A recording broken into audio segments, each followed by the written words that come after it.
Hello friends and neighbors. I'm very sorry to report that some cops are just plain dumb-ass stupid, and some cops are just plain cowards. And I'm not talking about just a few bad apples. How do I back up such inflammatory claims? The same way you can, with your eyes and your ears. Just watch the 6 o'clock news every evening. Everyone today has a smartphone that makes videos, and everyone knows this. You would think that the prevalence of video cameras would make police more cautious to play by the rules. But when George Floyd was murdered, the cops were aware that spectators were recording their every move. Did that matter to them? Did they care? Apparently not. Some cops are just plain dumb-ass stupid. Cops are cowards? How many times have you seen this scenario? The moment a cop detects any slight lack of cooperation from a suspect, he calls for backup. 4 or 5 police cars roll up and 10 officers pile out with their guns drawn and pointed at the suspect, who by now is probably lying harmlessly on the ground. Nonetheless, some officers find it necessary to jump on top of the suspect and give him a good beating. Police officers have a favorite word they absolutely must use while making an arrest. It is the F word. Apparently this is in their training manual. Every order uses this word. Get the F out of the car. Get the F on the ground. Let me see your effing hands. How unprofessional. They sound like street thugs. It is clearly a case of testosterone run wild. And when an officer can't control his mouth, how can we expect him to control his firearm? We can't. Why is the use of force always deadly? A suspect can be completely subdued by 1 or 2 shots to the legs. Why do police always shoot to kill by aiming for the chest area? Are they such poor shots that hitting someone in the legs is too challenging for them? In this case, they should not be trusted with a firearm. The use of martial arts would make law enforcement much less deadly, but martial arts is not a course taught at the academy.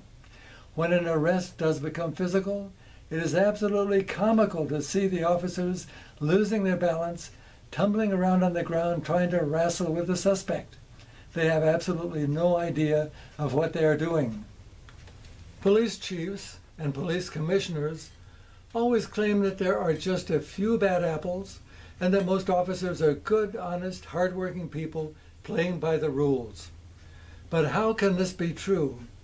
You would think that a majority of good, honest, hard-working people playing by the rules would not tolerate the presence of the bad ones who make their jobs so difficult. They would be reporting the bad ones to their supervisors. But this is not the case. It's a culture of us against them. Any officer squealing on a colleague will encounter the derision of the whole department.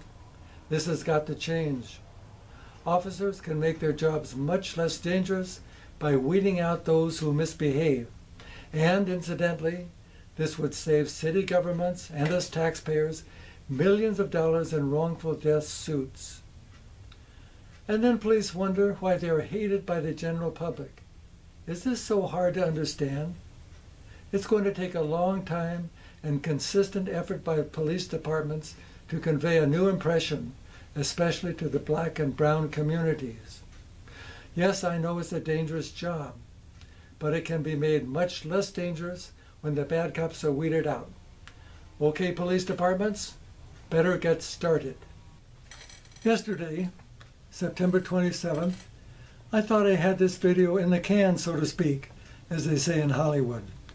But last evening on the news, I saw a police chase in South LA that I just have to tell you about. A dozen police cars were chasing a suspect in a black sedan. Around and around they went, staying basically in the same neighborhood. Finally, the black sedan either ran a stop sign or a red light. In the intersection, he was broadsided by a silver Mercedes, which had entered the intersection legally. There was a horrific crash, both cars spinning around with car parts flying off. The Mercedes had done nothing wrong, an innocent bystander, so to speak. The police had put the safety, even the lives, of all the community residents in jeopardy in order to apprehend the suspect quickly. Was it worth the risk? Was the suspect a mass murderer? Was he a terrorist with an atomic weapon in his trunk? I don't think so. These police chases in crowded cities are inexcusable.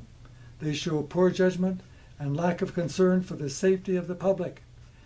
Better to let a suspect escape than kill or injure an innocent bystander. A final word of advice to everyone. Keep your smartphones handy and ready to shoot. When you see a cop eating a donut, video him or her. But it's not usually the women we have to worry about. When you see a cop making a routine traffic stop, video him. When you see a cop beating up a black man, video him. This is our only form of protection, the only way to make police accountable. Police have to be kept under surveillance 24/7. Thank you for watching.